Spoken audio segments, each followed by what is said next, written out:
하나님은 출애굽한 이스라엘 백성들을 약속의 땅으로 인도하실 때 당시 사람들에게 잘 알려진 그런 길이 아니라 전혀 다른 길로 인도를 하십니다.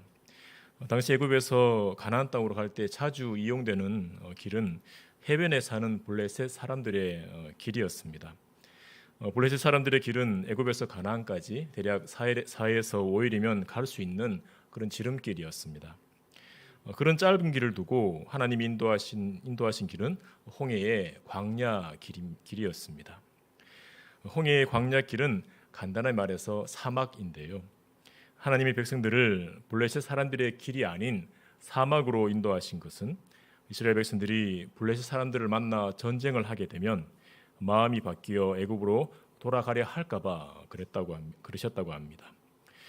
백성들의 연약함을 잘 아시는 하나님은 백성들을 숫곳이라는 곳으로 인도하셨고 그 다음에는 에담으로 인도하시는데요. 에담에서 백성들은 장막을 치고 잠시 머물게 됩니다. 백성들이 장막을 친 에담은 광야를 바로 눈앞에 둔 곳입니다. 에담에서 조금만 나가면 그야말로 광야가 시작됩니다. 백성들이 광야를 앞두고 있을 때 어쩌면 출애굽기라는 이 책을 처음 읽는 독자들은 궁금해할 수 있습니다. 어린아이와 노약자들을 포함해서 200만 명이나 되는 사람들이 사람이 살기 힘든 사막에서 어떻게 견딜까 할 수 있습니다. 오늘 본문이 그 궁금함에 답이 됩니다. 제가 한번 더 읽겠습니다. 여호와께서 그들 앞에서 가시며 낮에는 구름 기둥으로 그들의 길을 인도하시고 밤에는 불 기둥을 그들에게 비추사 낮이나 밤이나 진행하게 하시니 낮에는 구름 기둥 밤에는 불 기둥이 백성 앞에서 떠나지 아니하니라. 사람이 살아가기 힘든 사막에서 하나님은 구름 기둥과 불 기둥이라는 놀라운 기적을 백성들에게 베푸십니다. 구름 기둥과 불 기둥이 있어서 백성들은 이후 광야 40년을 살아낼 수 있었습니다.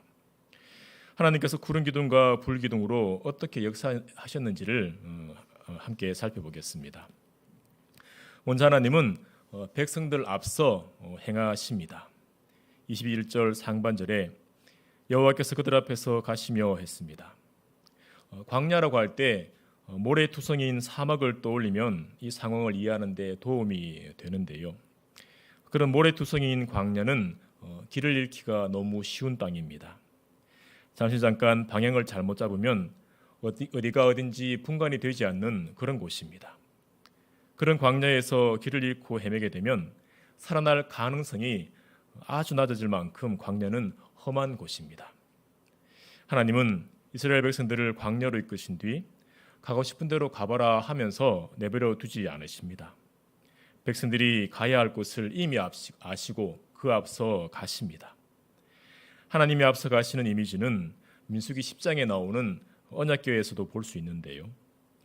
백성들이 움직이기 3일 전에 하나님의 언약궤가 앞서 가서 백성들의 쉴 곳을 찾았다고 기록되어 있습니다. 하나님은 백성들을 인도하실 때 아무런 계획 없이 인도하지 않으십니다. 어디로 가서 어디서 머물러야 할지 정확히 아시고 백성들을 인도하십니다. 하나님은 백성들 앞에 가시며 한 걸음 한 걸음 세밀하게 인도하십니다. 또 하나님이 또 어떻게 역사하셨는지를 계속 보면 21절에 낮에는 구름 기둥으로 그들의 길을 인도하시고 밤에는 불 기둥을 그들에게 비추사 낮이나 밤이나 진행하게 하시니 했습니다. 여러분은 구름 기둥과 불 기둥에 대해 많이 들어보셔서 구름 기둥, 불 기둥 하면 익숙하실 텐데요.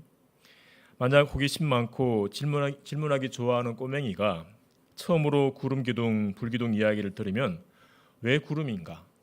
왜 불이지? 할 수 있겠습니다. 광야를 사막의 이미지로 생각해 보면 낮의 광야는 강한 햇빛이 비치는 뜨거운 땅입니다. 그 뜨거운 광야의 낮 시간을 견디는 방법은 햇빛을 피하는 것입니다. 만약 더우니까 반팔을 입어야지 하면 뜨거운 햇볕에 심한 화상을 입는 곳이 광야입니다. 그럼 밤은 어떨까요? 밤의 광야는 큰 일교차 때문에 기온이 확 떨어져서 몸을 따뜻하게 싸매지 않으면 얼어 죽는 곳입니다.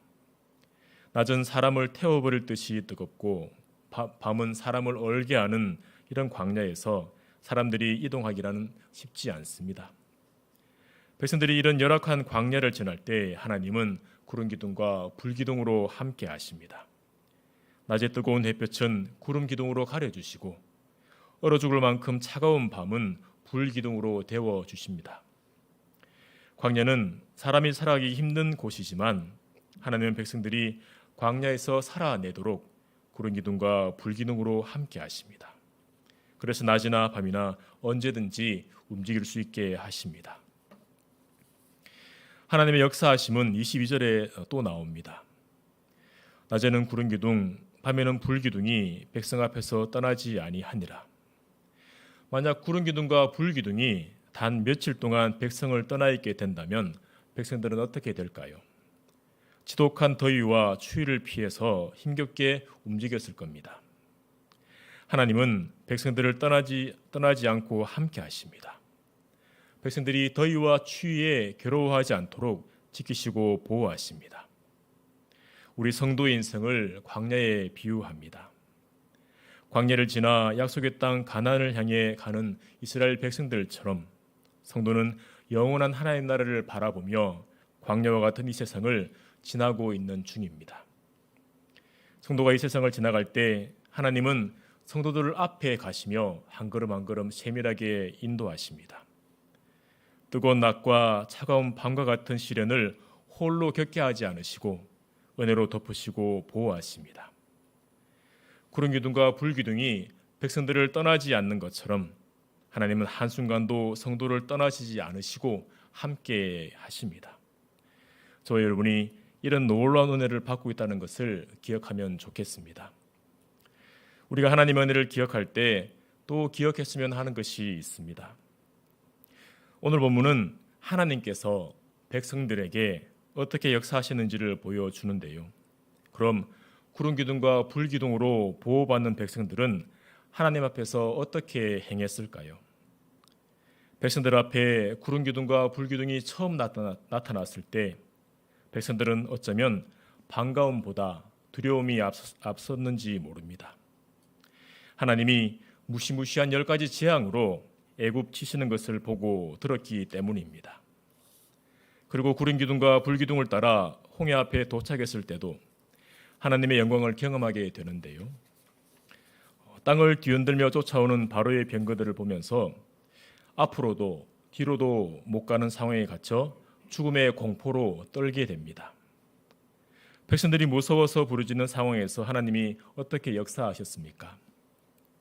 백성들의 앞쪽에 있던 구름 기둥이 백성들의 뒤쪽으로 옮겨와서 애굽의 병거들이 접근하지 못하도록 밤새도록 막으십니다. 그리고 갈라진 홍해로 백성들이 다 건넌 후에는 애굽의 군사들을 바다 한가운데로 들어오게 하시고 홍해의 바다에 돌멩이처럼 빠뜨려 멸해 버리십니다. 홍해 사건으로 백성들은 하나님이 어떤 분인지를 더욱 경험하면서 그들과 함께하는 구름 기둥과 불 기둥이 얼마나 영광스러운지 알았을 겁니다. 그리고 시내산에 내려오신 하나님을 뵙고 난 이후에도 구름 기둥과 불 기둥이 더욱 영광스럽게 다가왔을 겁니다. 하나님의 영광이 말할 수 없이 크다는 것을 알아갈수록 구름 기둥과 불 기둥 앞에서 더욱 겸손해졌을 텐데요. 이런 겸손함이 계속되면 좋겠지만 그렇지 못한 피약한 모습들을 성경을 통해 우리는 보게 됩니다.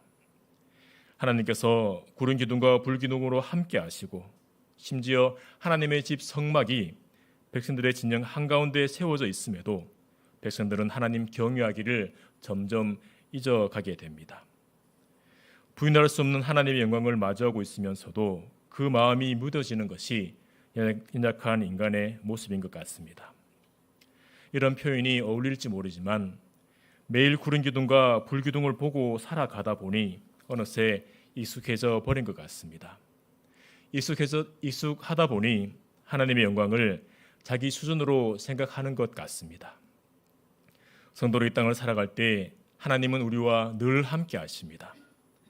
하나님의 은혜로 광야와 같은 이 세상을 살아갈 수 있도록 지키시고 보호하십니다. 그런데 어느 순간부터 하나님의 은혜가 익숙해져서 그 은혜에 무뎌지는 모습이 우리에게 있는 것 같습니다.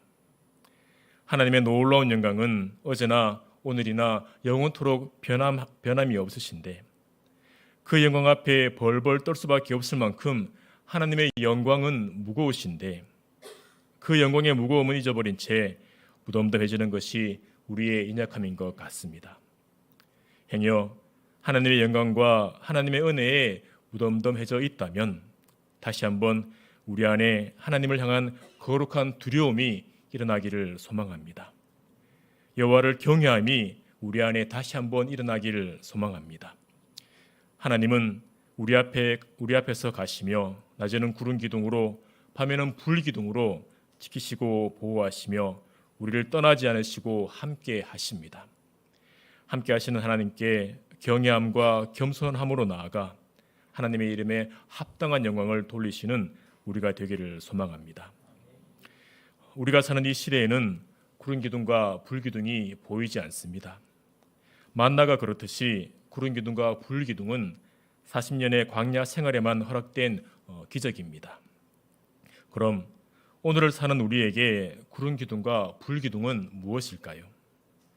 성도 앞에서 가시며 성도를 인도하고 보호하시며 성도를 떠나지 않는 은혜는 무엇일까요?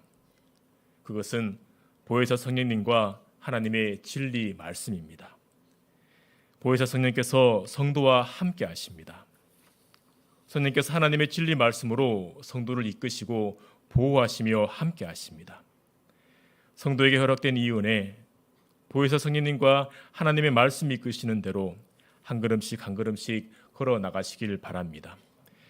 세상이 광야와 같은 것은 하나님의 백성이나 하나님을 모르는 불신자나 똑같습니다. 불신자는 인정하지 않겠지만 이 세상에는 눈에 보이지 않는 영적 전쟁이 진행되고 있습니다. 사단이 우는 사자처럼 삼킬 자를 지금도 찾고 있습니다. 이런 세상에서 보혜사 성령님 없이 하나님의 진리 말씀 없이 살아간다는 것은 구름 기둥과 불 기둥 없이 광야를 살아가는 것과 같습니다. 혼자의 힘으로는 살아갈 수 없는 것이 광야와 같은 이 세상입니다. 하나님께서 성도에게 허락하신 은혜, 보혜사 성령님과 하나님의 말씀을 의지하면서 이 세상을 살아가시길 바랍니다. 성도가 하나님의 은혜로 이 땅을 살아갈 때 보혜사 성령님께 하나님의 말씀 앞에 겸손함으로 나아가면 좋겠습니다. 성도가 인식할 때나 못할 때나 성령님이 늘 함께 하셔서 성령님을 그저 익숙한 분으로 대할 때가 있는 것 같습니다. 하나님이 감동을 통해 기록한 성경이 늘 우리 주위에 있기 때문에 성경도 그저 익숙하게 대할 때가 있는 것 같습니다. 보혜사 성령님과 하나님의 말씀 앞에 설 때 하나님이 얼마나 영광스럽고 두려운 분인지를 기억하며 겸손함과 경외함으로 서시길 바랍니다. 하나님이 출애굽한 이스라엘 백성들을 구름 기둥과 불 기둥으로 인도하셨습니다. 구름 기둥과 불 기둥이 백성들을 인도하며 움직일 때 모든 백성들이 그 움직임을 보고 뒤따를 수 있었습니다. 그렇다면 오늘을 사는 성도들은 구름 기둥과 불 기둥을 어떻게 볼 수 있을까요? 어떻게 성령님의 인도하심을 보고 말씀의 지도하심을 들을 수 있을까요? 광야에서는 눈을 뜨기만 하면 구름 기둥과 불 기둥의 인도하심을 볼 수 있었는데 보고 뒤를 따르기만 하면 되었는데 우리는 어떻게 인도받을 수 있을까요? 우리 안에 보려고 하는 마음, 드리려고 하는 마음이 있어야 합니다. 하나님 인도하심에 대한 목마름이 우리에게 있어야 합니다. 광야와 같은 세상을 살면서 구름 기둥과 불 기둥 없이도 되는 것처럼 사는 성도들이 적지 않습니다.